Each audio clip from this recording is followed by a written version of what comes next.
Bonjour à toutes et à tous. Merci de nous avoir rejoints pour cette conférence de presse digitale, obligations sanitaires faisant. Voilà, donc on a enlevé nos masques là récemment. On est à 1 mètre de distance l'un de l'autre. On aurait bien évidemment préféré que vous soyez présents aujourd'hui tous pour qu'on puisse se voir et échanger. Voilà, donc on s'est doté dernièrement du meilleur équipement possible pour que les conditions de cette conférence de presse soient réunies pour une bonne écoute, une bonne visio. Alors, pour ceux qui nous connaissent, mais surtout pour ceux qui ont peut-être moins l'habitude de nos événements, notamment et des conférences de presse notamment, je vais faire, donc je suis Guylain Chassario, délégué général de la FEDEN, et je vais vous faire une rapide présentation de la FEDEN, donc, qui est une fédération de 7 syndicats. Donc, autour de dans cette galaxie de la FEDEN, on retrouve des syndicats qui sont positionnés dans les entreprises, en fait, qui sont des entreprises de services, exclusivement de services. On fait pas de travaux, très peu de travaux, mais surtout des opérations de services, des activités de services dans le domaine de la transition énergétique et climatique. Et deux piliers particulièrement sont au centre de nos activités, et c'est ce qui fait un peu l'unicité de notre fédération. D'une part, l'efficacité énergétique, la performance énergétique des bâtiments, les économies d'énergie, avec 4 syndicats qui sont des segments de marché à l'intérieur de cette en mots de la transition énergétique. Le premier, c'est le SNEC, donc, qui va aujourd'hui présenter les résultats de son enquête annuelle. Le SNEC réunit des opérateurs actifs dans le domaine du bâtiment collectif, du résidentiel collectif, du bâtiment tertiaire et de l'industrie, dans toutes des activités d'exploitation, de conduite de systèmes de chauffage et de climatisation. Le pendant de ce syndicat, c'est le SINASAV, qui lui est actif dans le domaine du résidentiel privé individuel, avec des activités de maintenance de systèmes de chauffage, et ainsi que des interventions dans le domaine de la qualité de l'air et de la ventilation. Le troisième syndicat, c'est le CIPEMI, qui lui est positionné sur toutes les solutions digitales et numériques dans le domaine de la performance énergétique. Et le dernier, c'est le CIPEMI, qui lui est positionné sur des activités vraiment de services, mais que vous pouvez d'ailleurs, qui sont peut-être beaucoup plus visibles que les autres, puisque le CIPEMI apporte des services aux bâtiments et aux occupants. Voilà, dans ce qu'on appelle le Facility Management.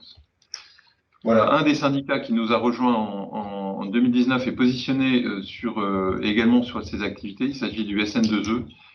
Donc, c'est le syndicat national des bureaux d'études en énergie et en environnement qui intervient donc sur ces problématiques de transition énergétique, notamment quand il s'agit de grosses rénovations. Le deuxième pilier des entreprises, d'activité des entreprises de la FEDEN, c'est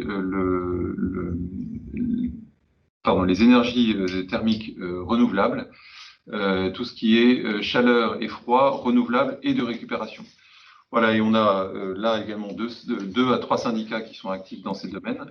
Le premier, c'est le SVDU, qui est le syndicat qui regroupe tous les opérateurs de valorisation énergétique des déchets.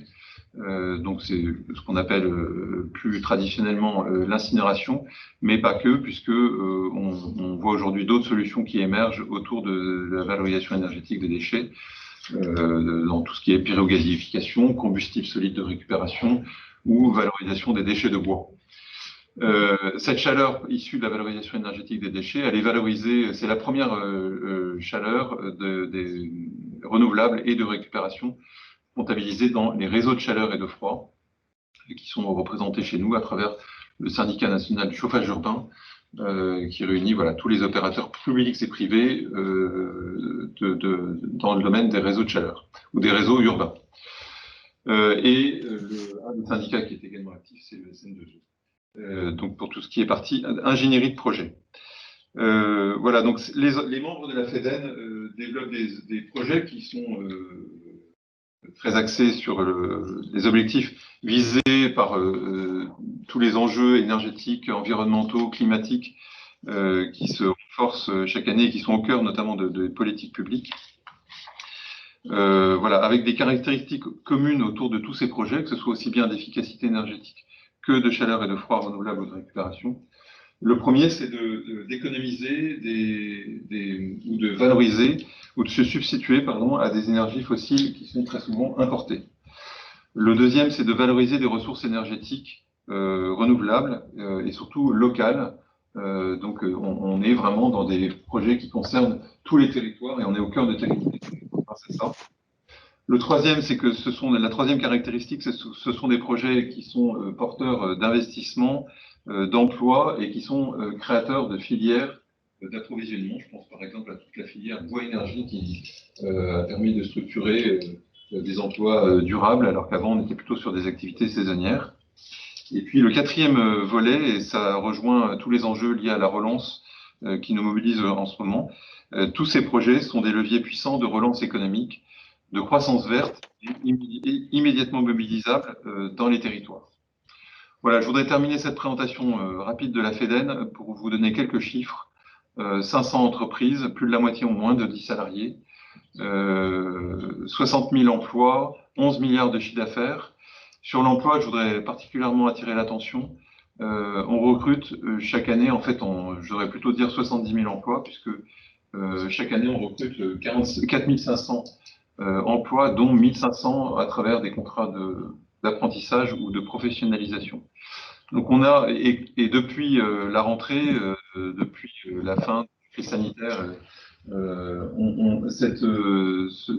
cette tension sur les emplois, elle n'a pas baissé.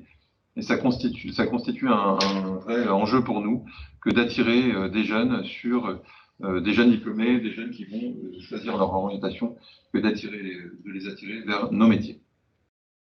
Voilà, je passe la parole maintenant à Monsieur le Président du syndicat national du SNEC, Olivier Salva. Voilà.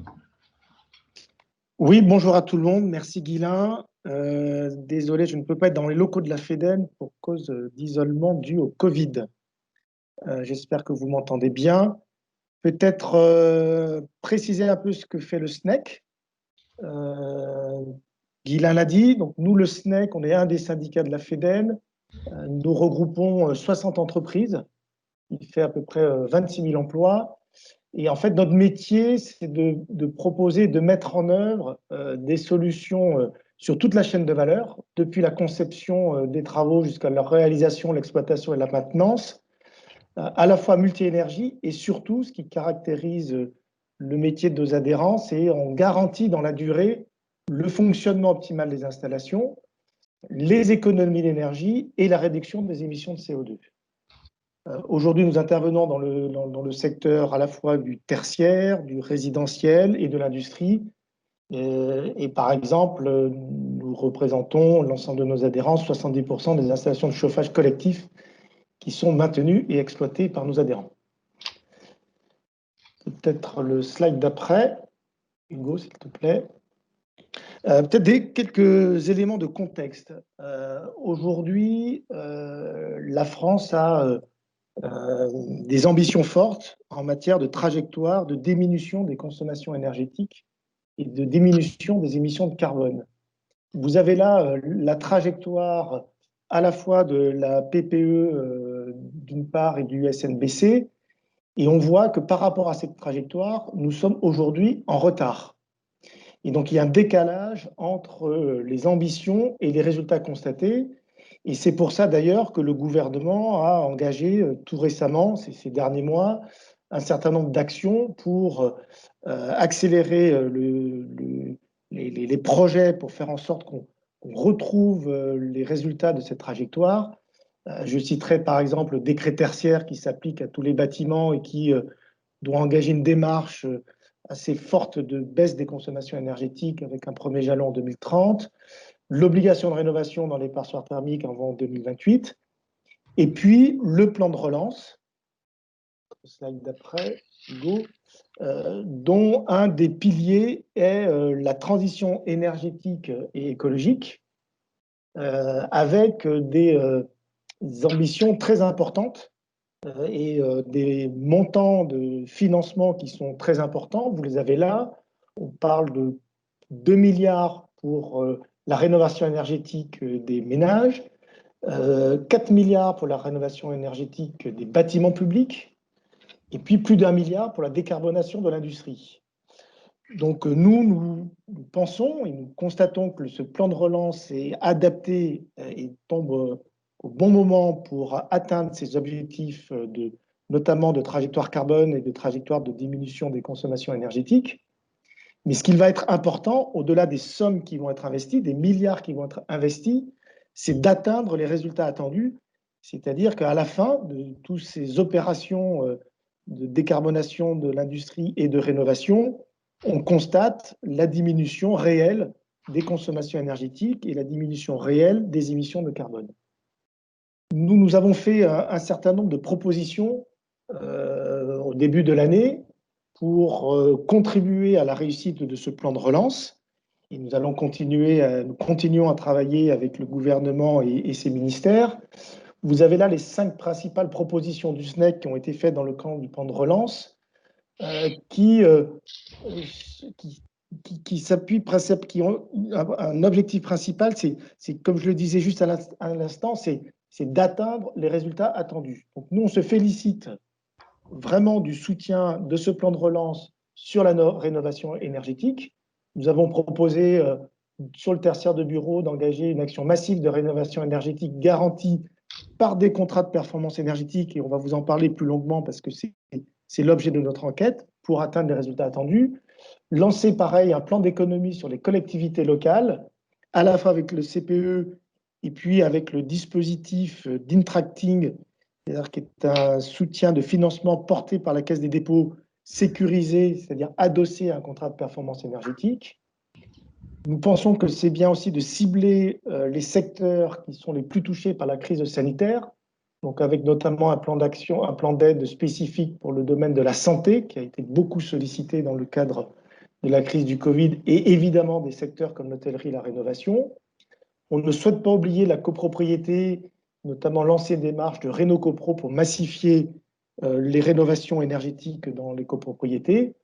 Et puis, parce que nos adhérents sont également très présents dans l'industrie, soutenir le plan de relance autour de la décarbonation de l'industrie en encourageant le recours aux énergies renouvelables et puis aux contrats de performance énergétique. On va maintenant vous présenter plus dans le détail l'enquête que nous venons de finaliser sur les contrats de performance énergétique, parce que comme vous le voyez, c'est pour tout un outil essentiel pour réussir notamment le plan de relance et puis plus globalement atteindre les résultats de la trajectoire que s'est fixée la France et atteindre les ambitions fortes en la matière. Et il nous a paru important de faire un état des lieux assez complet de ce qui est fait aujourd'hui sur les contrats de performance énergétique, les adhérents du SNEC étant les acteurs principaux qui aujourd'hui opèrent ces contrats de performance énergétique. Donc, je vais passer maintenant la parole à Hugo Guillaume, qui est le secrétaire général du SNEC, pour vous présenter les résultats de cette enquête. Bonjour à tous, merci beaucoup Olivier. Donc merci à tous d'être présents aujourd'hui. Je vais passer donc maintenant aux résultats de l'enquête que vous attendez tous. Mais avant cela, je souhaitais faire un petit retour sur l'enquête 2019 afin de bien clarifier l'évolution du format qu'on a réalisé cette année. Donc ça faisait quelques années que le SNEC réalisait une enquête annuelle sur la performance des services et des opérations réalisées par ses adhérents, et afin notamment d'étudier les résultats des contrats qu'on qualifie de contrats de résultat, donc où on garantit une consommation énergétique maximum. En résumé, on fixe un objectif à atteindre en termes de performance, une consommation maximum, et les contrats de moyens où on n'est pas sur un engagement de performance, mais on est bien sur la réalisation de garanties sur les opérations, donc les actions de performance qui sont réalisées sur les chaufferies notamment. Donc on avait observé depuis quelques années que ces contrats de résultats permettaient de faire des économies d'énergie importantes, 18% l'année dernière, mais si je reviens un petit peu dans le temps, donc depuis 2012, on a mené 5 enquêtes qui nous ont permis en fait de trouver une trajectoire une performance énergétique assez stable de entre 16 et 21%. Donc donc environ 18. L'année dernière, on était dans des chiffres assez conformes. L'idée de cette année, c'était d'évoluer un petit peu pour aller plus loin, si je puis dire, de réfléchir sur une typologie de contrats de résultats, les contrats de performance énergétique, qui vont au-delà de la simple bonne exploitation des installations et qui permettent d'intégrer tout un processus de rénovation. Ça va de la définition de la situation de référence. C'est l'objet même du contrat, en fait, hein, c'est de partir d'une situation de référence pour atteindre un objectif de performance énergétique réelle qui pourra être constaté directement sur la facture du bénéficiaire. Le CPE s'inscrit dans 4 dispositions essentielles. La première, donc, comme je l'ai évoqué, c'est définir le gisement d'économie d'énergie, définir la situation de référence du bâtiment, donc avec aussi bien ses consommations, mais même l'état global du bâtiment. De garantir ensuite une économie d'énergie dans la durée, c'est l'objet du contrat, c'est de savoir, et c'est défini avec le maître d'ouvrage, de savoir où est-ce qu'on veut aller, quelle est l'ambition énergétique. Puis ensuite, d'intégrer pour cela, et je dis bien ensuite, les actions de performance énergétique nécessaires à l'atteinte de l'objectif. On est vraiment dans une logique résultat avant même de réfléchir aux actions qu'il y aura derrière. Et bien évidemment, l'apport aussi du CPE, c'est de suivre dans le temps la performance avec une méthode de mesure et de vérification qui est inscrite dans le contrat et qui permet aux bénéficiaires de pouvoir savoir où est-ce qu'il en est et de pouvoir vérifier chaque année qu'on atteint bien les résultats attendus. Alors, donc l'enquête de cette année s'est concentrée là-dessus, concentrée sur ces contrats réalisés par nos adhérents. Et nous a permis d'analyser plus de 150 CPE. Pour être très précis, on a analysé 153 CPE, avec ce qui représente 7,3 millions de mètres carrés et environ 3400 bâtiments concernés.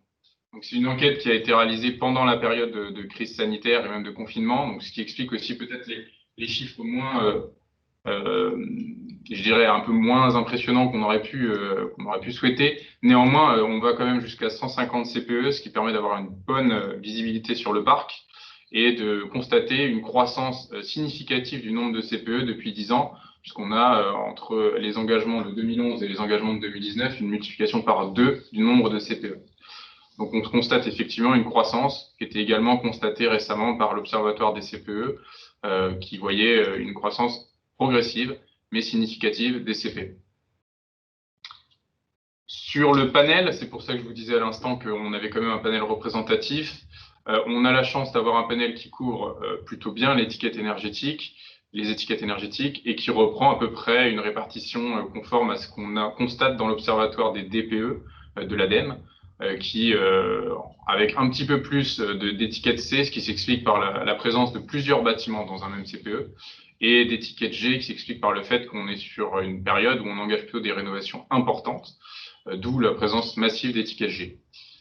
En termes de répartition géographique également, on retrouve une répartition assez conforme à celle de l'Observatoire des CPE, avec une proportion de CPE privés beaucoup plus importante que celle de l'Observatoire, qui s'était beaucoup concentrée sur la partie publique.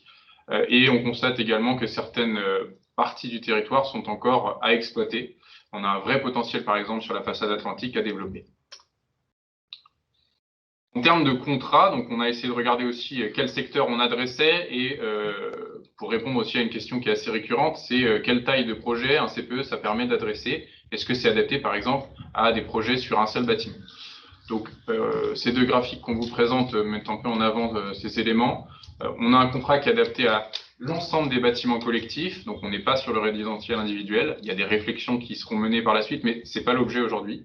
On est sur le résidentiel collectif, donc copropriété notamment. Le tertiaire, on adresse parfaitement les secteurs comme le bureau, l'enseignement, culture, sport et loisirs, avec beaucoup de CPE qui sont sur des piscines notamment. Et l'industrie, avec, alors pour l'instant, un chiffre peu important de CPE. On a recensé seulement quelques CPE dans l'industrie. C'est plus une question de typologie que vraiment de CPE, puisqu'en fait, dans l'industrie, on a effectivement des contrats de résultats, mais pas forcément des contrats qui respectent un peu le schéma que je vous ai présenté au départ, qui définit bien le contrat de performance énergétique. En termes de taille de projet, la solution en fait adresse des tailles de projet très différentes, avec des projets qui vont jusqu'à un nombre de bâtiments important. Hein. On a des CPE qui ont une trentaine, voire une quarantaine de bâtiments. En moyenne, on a 22 bâtiments par contrat de performance énergétique. Donc, c'est très adapté, par exemple, pour un CPE à l'échelle des bâtiments communaux, ou même on pensera aux CPE de la ville de Paris qui sont sur l'ensemble des établissements scolaires. Mais on peut également adresser des projets de petite taille, donc une copropriété, par exemple, peut tout à fait s'engager dans un CPE. On a plus de 30% de nos CPE qui sont réalisés sur un seul bâtiment. En termes d'engagement de performance, l'objectif, c'est comme on le disait au début, hein, c'est de s'engager dans le temps, de pouvoir être certain, lorsqu'on s'engage dans un projet pour un bénéficiaire, que l'économie d'énergie, elle va durer dans le temps et elle va être garantie dans le temps. Ça se distingue en soi de tous les autres projets de rénovation énergétique où on est, même si on a un label, je pense au label HQE, label BBC par exemple, on est sur du calcul conventionnel, on est sur des économies d'énergie qui vont pas être vérifiées dans le temps par la suite. Et c'est en cela que le CPE apporte une réponse différente, puisqu'il pense la rénovation jusqu'à son exploitation. On est vraiment dans une logique cycle de vie, si je puis dire, avec un pilotage et la bonne exploitation des installations qui est vraiment au cœur du contrat. En termes de durée, donc d'engagement, on est sur des contrats qui sont pour plus de 50%, entre 6 et 10 ans, ce qui correspond grosso modo au temps de retour sur investissement par rapport aux opérations de rénovation qui sont engagées. On a étudié un peu plus en détail la performance des contrats. Je pense que c'est quelque chose qui vous intéressera en particulier. L'idée, c'était de voir en résumé sur combien on s'engage de performance énergétique, donc qu'est-ce qu'on adresse finalement, et jusqu'où est-ce qu'on peut aller, dans la mesure des demandes aussi qu'on reçoit. Et finalement, c'est un contrat qui s'adapte à toutes les demandes des maîtres d'ouvrage, puisqu'on voit bien sur le graphique présenté qu'on va aussi bien de CPE qui partent, alors c'est pas 0, mais c'est 1%, suite à la nouvelle définition, jusqu'à plus de 50% d'économie d'énergie. On a un nombre important de CPE qui dépasse les 40% d'économie d'énergie, donc on peut vraiment dire aujourd'hui qu'on est capable de répondre aux objectifs, notamment du plan de relance en termes de rénovation énergétique globale et du décret tertiaire qui vise des objectifs à 40%. Maintenant, on s'intéresse aux objectifs climatiques. C'est une des nouveautés, je dirais, des contrats de performance énergétique des dernières années. C'est qu'on n'adresse pas uniquement des objectifs énergétiques, mais on intègre de plus en plus des éléments qui vont plus loin, des objectifs et des garanties sur la réduction des émissions de CO2. Alors, pas uniquement sur le fait que, et c'est un point quand même très important, 1% d'économie d'énergie, c'est aussi 1% d'économie de CO2, mais on va au-delà en introduisant l'utilisation d'ENR, on pense au solaire thermique, on pense au réseau de chaleur, par exemple. On a aussi des objectifs plus larges sur la qualité de l'air intérieur, c'est très important en cette période, et sur des objectifs tout simplement de confort. Un chiffre quand même à retenir, donc dans 44% des CPE recensés, on intègre une garantie de réduction des émissions de CO2. C'est un chiffre particulièrement important, et si on se concentre uniquement sur les dernières années, donc je pense entre 2007 et aujourd'hui, on est à plus de 50%, même 60% des contrats qui intègrent cet objectif. Donc c'est vraiment une tendance. On n'est pas sur des CP 2E, si je puis dire, énergie, écologie, mais on s'oriente quand même vers cet objectif. Un point phare qu'il faut avoir en tête, c'est que c'est un contrat de rénovation énergétique globale. On oppose souvent, alors on l'a représenté là dans ce graphique, les opérations, les monogestes de rénovation aux opérations globales ou bouquet de solutions. Le CPE est un contrat global de rénovation énergétique globale, c'est fondamental. Il intègre dans tous les cas quasiment la gestion-régulation. On est sur 95%, presque 100%, je pense à quelques cas notamment dans l'industrie où on n'a pas cette composante qui est intégrée. On travaille très régulièrement sur les équipements et systèmes, sur le changement de ces équipements, sur le remplacement de certains réseaux de distribution notamment. On intègre de plus en plus la sensibilisation des usagers. C'est très important dans le tertiaire notamment, mais aussi dans les copropriétés. Donc on va un peu au-delà de la partie, je dirais, collective. On commence à rentrer dans le logement. Et puis sur la partie bâti, on intègre de plus en plus des opérations ciblées, des opérations qui sont autoportantes sur le bâti. On a des opérations qui intègrent l'isolation, qui intègrent des changements de menuiserie par exemple. Et vous le voyez également, on intègre, c'est lié aux objectifs climatiques, de plus en plus des opérations qui permettent d'intégrer des ENR et R. Donc on a plusieurs types d'opérations de rénovation dans un CPE, ce qui en fait un contrat global en soi. En termes d'analyse, on a essayé de regarder aussi une analyse assez classique, je dirais, sur les contrats de performance énergétique. C'est une analyse par typologie d'action mise en place. avec des définitions qui sont celles de l'Observatoire des CPE, donc avec le CPE Service qui est finalement un CPE qui travaille sur la gestion-régulation, avec des investissements moindres et qui ne vise pas des remplacements ou des opérations lourdes de rénovation. On est vraiment sur des opérations à gain rapide, ce qui explique ses durées moins importantes. On est sur 5,2 années de contrat, donc c'est beaucoup plus court. Et puis, on a deux autres typologies de CPE qui sont finalement très proches. La seule différence entre un CPE technique et un CPE global, c'est que dans un CPE global, on intègre des opérations sur le bâti, des opérations ciblées. Mais finalement, en termes de durée, on constate que c'est très proche. En termes d'engagement, on va effectivement plus loin donc d'engagement de performance énergétique, on va effectivement plus loin lorsqu'on est sur des CPE globaux qui intègrent des points sur le bâti.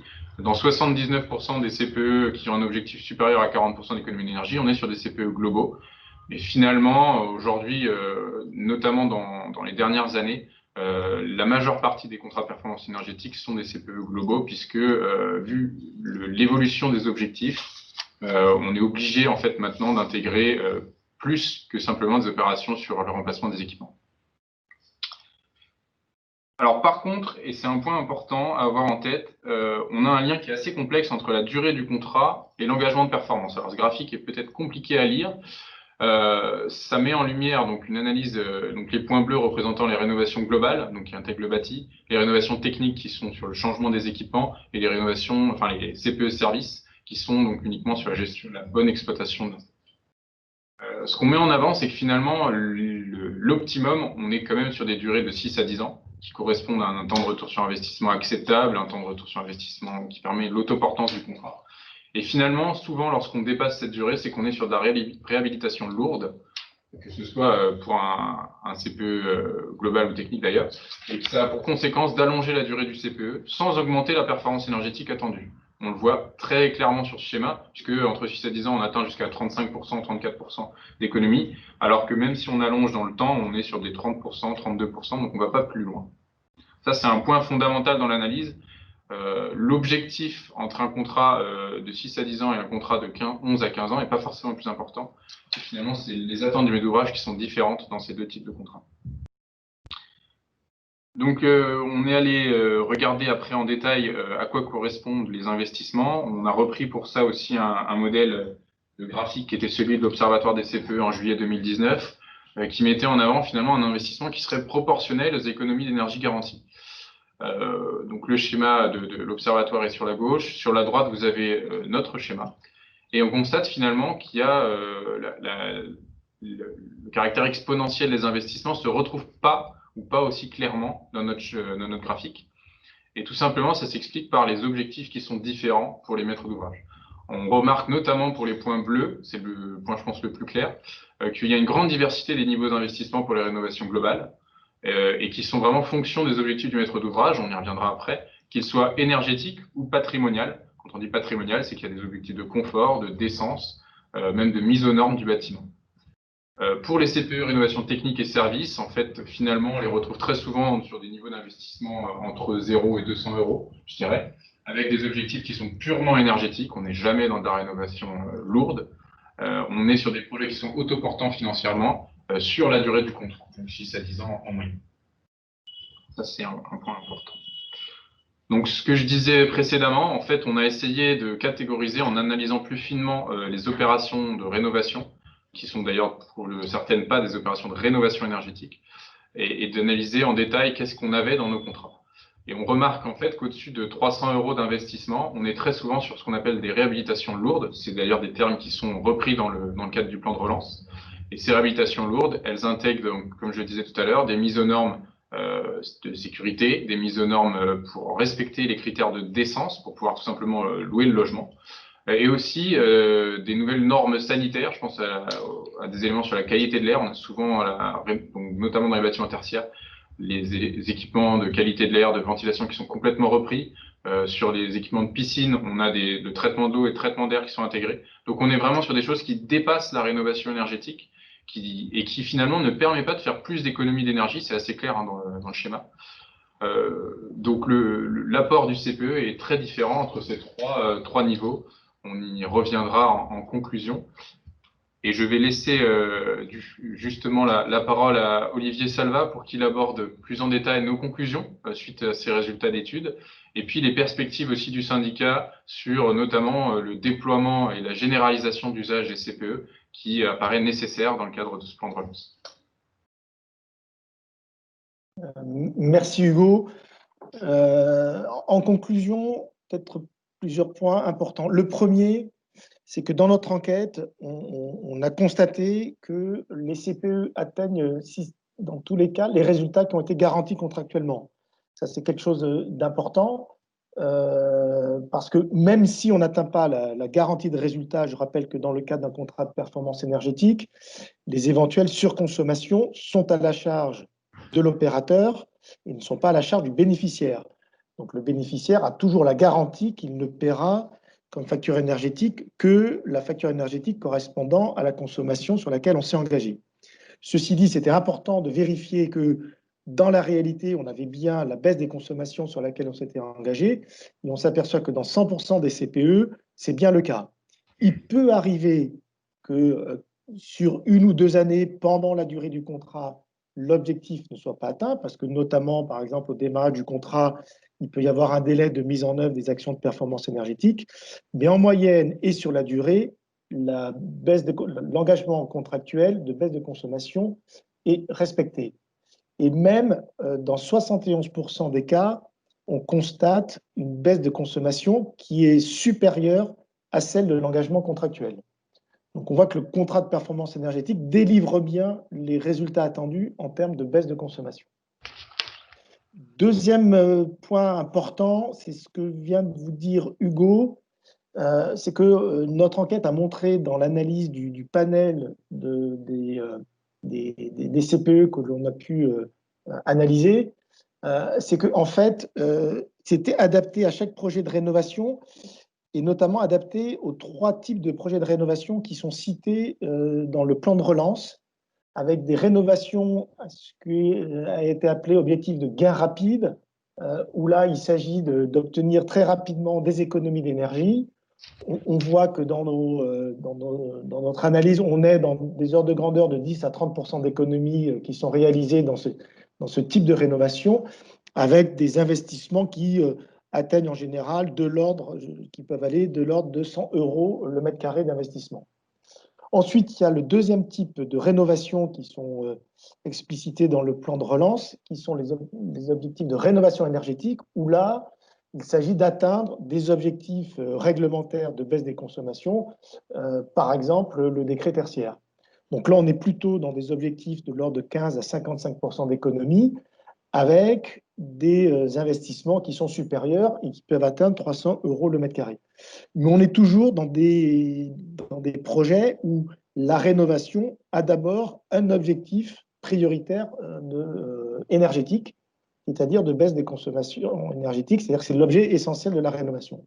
Et puis, il y a les réhabilitations lourdes, où là, en fait, les maîtres d'ouvrage profitent d'une rénovation plus lourde pour des questions d'alignement réglementaire, pour des questions de rénovation d'un patrimoine, de traiter aussi la dimension énergétique, mais ce n'est pas l'ambition première de ces rénovations.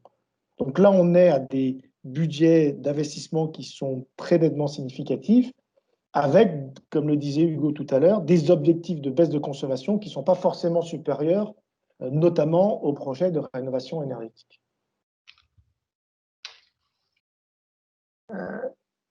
Si on devait préciser un peu notre perspective et puis comment on souhaite aller de l'avant, d'abord, il nous semble important que dans le cadre du plan de relance, on mette bien l'accent sur le fait qu'il s'agit d'atteindre des baisses de consommation énergétique et qu'on est là pour atteindre les résultats de la performance énergétique. Et donc, c'est pour ça que le CPE, pour nous, est un levier essentiel qui doit être adossé aux projets de rénovation qui vont être mis en place dans le cadre du plan de relance. Alors, on va aider au déploiement et à la généralisation de CPE. On travaille sur un modèle de contrat simplifié pour permettre de faciliter la mise en œuvre, notamment dans le cadre de projets relativement simples. Hugo le disait tout à l'heure, il y a aujourd'hui beaucoup de CPE qui ne sont faits que sur un seul bâtiment. Donc, on travaille sur un modèle de CPE qui soit adapté à ces cas simples. On travaille également avec le ministère sur un coup de pouce de C2E tertiaire qui consiste à donner un coup de pouce lorsque le maître d'ouvrage ou le client met en œuvre des actions pour respecter le décret tertiaire et pour atteindre les objectifs de décret tertiaire de moins 40% d'ici 2030, accompagné d'un contrat de performance énergétique. Et donc, on souhaite bonifier encore plus que cela n'est aujourd'hui, parce qu'aujourd'hui, vous avez une bonification lorsqu'il y a des actions de performance énergétique qui sont faites adossées à un CPE, vous avez une bonification C2E. On souhaite que cette bonification soit augmentée dans le cadre de l'atteinte des objectifs du décret tertiaire. Ensuite, nous travaillons, nous avons signé, et nous sommes en tant que SNEC administrateurs du Code de conduite européen sur les contrats de performance énergétique, qui est un code de conduite qui fixe un certain nombre d'engagements pour garantir la qualité de prestation des adhérents qui adhèrent à des opérateurs qui adhèrent à ce code de conduite. On souhaite aller un cran plus loin en travaillant sur le développement d'un label qualité 2E pour encore aller plus loin dans la garantie de la performance des CPE. Et ensuite, on va travailler sur la promotion du CPE, sur son intérêt et sur sa simplicité de mise en place.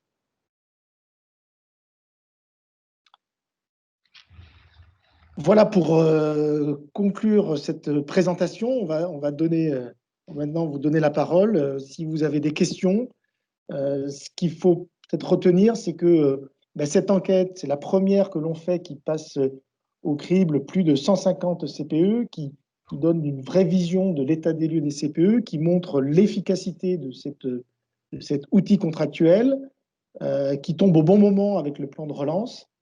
Et donc, nous, notre conviction, c'est qu'il faut le déployer massivement avec les opérations de rénovation qui vont être engagées dans le cadre de ce plan de relance. Merci de votre attention. Et puis maintenant, place aux questions.